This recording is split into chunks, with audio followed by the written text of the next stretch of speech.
Moving on, a European think tank has urged the United Nations to hold Pakistan accountable for promoting terrorism and failing to live up to its legal and moral obligations during the ongoing UNHRC session in Geneva. A research analyst raised concern over Pakistan's double-edged approach towards terrorist activities on its soil.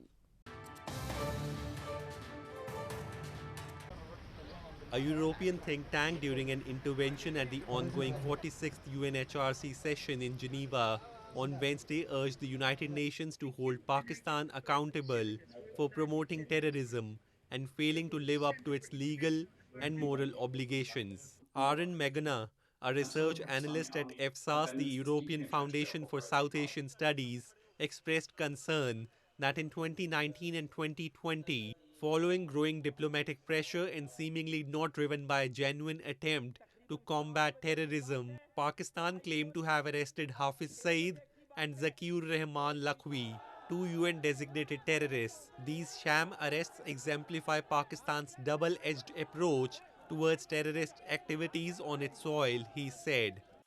These sham arrests exemplify Pakistan's double-edged approach towards terrorist activities. Terrorism is patronized when strategically useful, but opposed when it targets Pakistani interests. This is most apparent in Afghanistan, where Pakistan will now have to adapt to at least partially Taliban-led government. An end to violence is unlikely to materialize with the peace agreement. Rather, the US-Taliban deal has shifted the focus towards Pakistan as a safe haven for even more terrorists and terrorist organizations.